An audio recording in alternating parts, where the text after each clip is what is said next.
तम भाई मु भी खुशी राज्य स्तरीय गोटे सांबादिक जर्नालीस्ट मानकर गोटे संघर बैठक शालपड़ा रथ खुशी तुम भाया खुशी तुम आहरी अधिक खुशी कारण ये अच्छा आनंदपुर सांबादिक संघ जो अच्छा से मैंने ये व्यवस्था करते बहुत दिन लगी इच्छा फलवती होती धन्यवाद दूसरी एत बड़ कार्यक्रम से सफल भाव में संपादन कर जो मैंने सब 30 जिलार प्रतिनिधि मान जर्नालीस्ट भाई भौन मैंने आम गोटे बहुत बड़ कथा से भाषा आम प्रकाश कर एकता आमको आज बल दे साहस दे बसिले बैठक है जर्नालीस्ट मान दुख सुख से सब पड़ा संघ कथा आमको अतिथि देवार सुजोग देते से मो तरफ आंतरिक कृतज्ञता सभापति महोदय अच्छा नायक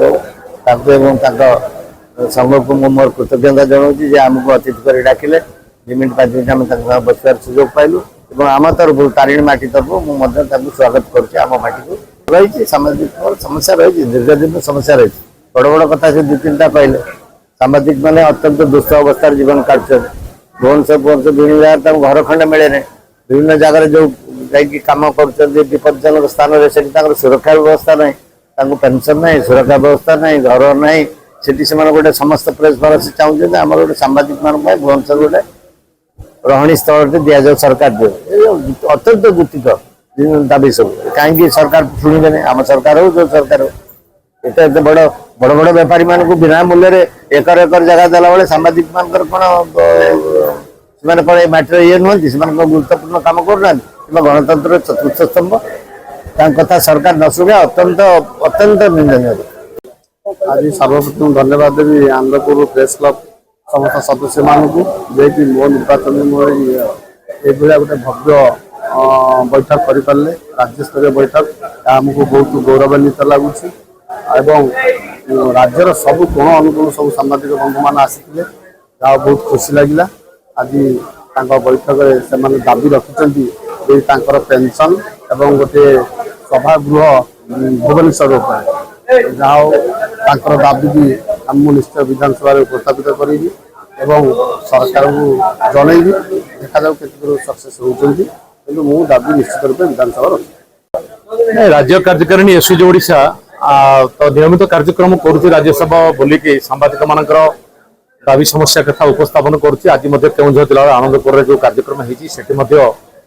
2 जन मान्यवर विधायक थिले एवं आम संगठन तरफ दाबी से ही दाबी गोटे उपस्थापन करुचु जे सुरक्षा आईन प्रणयन करा जाऊ सरकार बेसी सुरक्षा आईन आवश्यक सांबादिक मान सुरक्षा आईन भुवनेश्वर में गोटे सांबादिक मान अतिथि भवन आ सांबादिक मान पेंशन भत्ता ये 3टी प्रमुख दाबी आम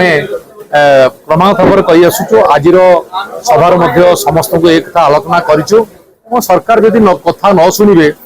आम बाध्य होकर आंदोलन रास्ता को जीवु से सरकार किछि करिथिला ए सरकार आदौ किछि करूना तो आम सरकार को बुझेचु मुख्यमंत्री के दाबी पत्र बारंबार देचु चिठी विभिन्न जिलूर जाइए सत्वे सरकार कर्णपात होने बुझुना आम आम बाध्य होकर आंदोलन रास्ता को जीवु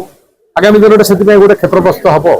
नहीं मानवर मुख्यमंत्री सांबादिक मान भल पाती जड़े भल मनीष जड़े बुझा सुझा मनीष कहले चले आज गणमाध्यम कौटी तले रखिने कौन क्षेत्र में मुख्यमंत्री हूँ दल हूँ बहुत ऊपर रखिंट गणमाध्यम प्रतिनिधि मान सर्वनिम्न कथा बुझे कहीं भुवनेश्वर में विभिन्न संगठन को विभिन्न संप्रदाय को जो दौरान व्यवसायी मान को दौरान जगह भुवनेश्वर में घरटे करदे सांबादिक माने जीवे से सामयिक अवस्थान करेंगे अल्प पैसा देकी रही यहाँ कौ बड़ कथा सरकार पक्षे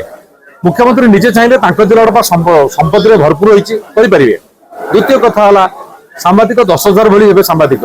सरकार जब प्रति मसरे सर्वनिम्न 20,000 दिखती केते पैसा जीव बेसी पैसा जीवनी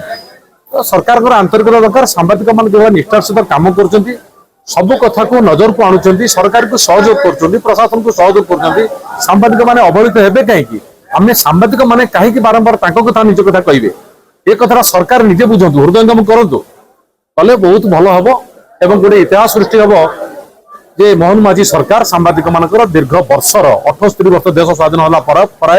यदि प्रथम थर पर किसी समस्यार समाधान है ये दाबी गुड़ पूरण है नाम स्वर्णाक्षर लिपिबद्ध होकर रही।